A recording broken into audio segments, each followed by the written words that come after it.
became a huge nightmare. So I took a class, summer session 1, and I'm going to skip forward through a lot of what happened during the summer session because I want to make something clear to everyone that will listen to this.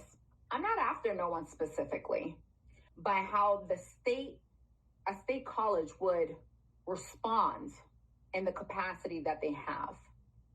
In the School of Social Work, that's when I experienced the worst retaliation of my life. The students and I, we met during the week virtually. We all worked on the report equally, and everyone has signed like FERPA. We all gave our informed consent, whether it was verbal or signed. We're all witness to it. And when the college started reaching out to the students one by one, it started to pick apart the group. So one member fell off, the second member fell off, the third one, however, information that provided, we still could use. And 3 of us was like, okay, well, we're gonna push forward. We're gonna move forward with this. The 3 of us that decided to come forward and still pursue this, affirmative action refused to meet with us. I reached out on behalf of the group, and the other 2 co-complainants on their own reached out on behalf of our group. And affirmative action did this whole quote unquote evaluation. I don't even know. And automatically concluded that even if proven that we couldn't amend our discrimination report once the other co-complainants, once we wanted to remove their names. And it's very clear why they did it. 2 days after we filed our co-grievance, I was issued a no contact order. I never did anything to this person. The last few emails that I asking about having a new advisor. May I request so-and-so to be my advisor?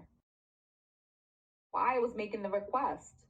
And then that was the first 2. And then the very last one was coming forward to report. And it was reporting in the sense of you hear me trying to, as I'm talking, I'm still reconciling with trying to make sense of the response. Mm-hmm. And to be given a no contact order on behalf of the college that said I wasn't allowed to reach out to denied me the ability to engage in the policy and procedures accordingly. It isolated me. It excluded me from pursuing a group grade grievance and a collective discriminatory report with affirmative action. They wanted to meet with me separate. And 2 weeks later, I was terminated without notice. That was July 31st. So you're already at this point in your graduate program, correct? Correct. So they terminated me on the last day of summer session 2. And I end up taking an incomplete for that course because of the duress I was under. The college was not even aware at the time that I was already seeing someone on campus to talk about what I was experiencing. So by the time they terminated me on the 31st, I was already seeing someone that documented things thoroughly, the harm. So 2 weeks later, I was terminated from the program without notice. And once again, I found myself navigating the second appeal process. Wow. Now, has this ever happened with any other students to your knowledge? Not to go into detail, but is this a reoccurring thing that particularly happens with people of color, or anything that you may be made aware of or knowledge of? So through the formal investigation, I'm provided, whatever witness statements, provided testimonies from the individuals that I had reported, and any supporting evidence. So I know these things came up in question by the investigator, but to my knowledge, nobody provided the data. I will say that this investigation did highlight that one individual's knowledge that in the past 10 years, I am the only one who engaged in the appeal process. So that means every other student that has been dismissed from this program, 1 to 2 students per semester or per year, are told to come back in a year. And they all did it. Wow. I was the only one that stood up for myself and said, no, I didn't do anything wrong. I fought back. So you were definitely that person who broke the code. Like, no, we're not going to tolerate this. We're going to push through. Wow.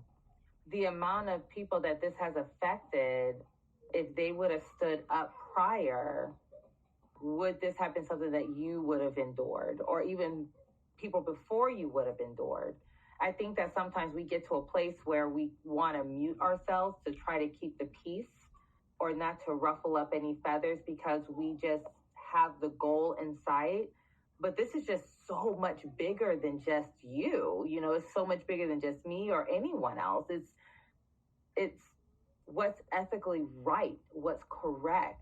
It's about making that change. And that's what you want it for, not just yourself, but anyone that comes behind you, I'm sure.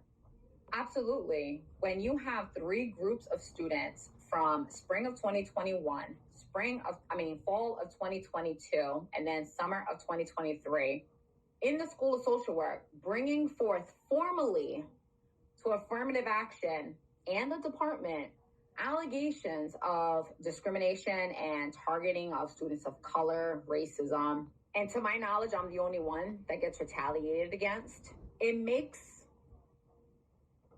the length that my department went to slander me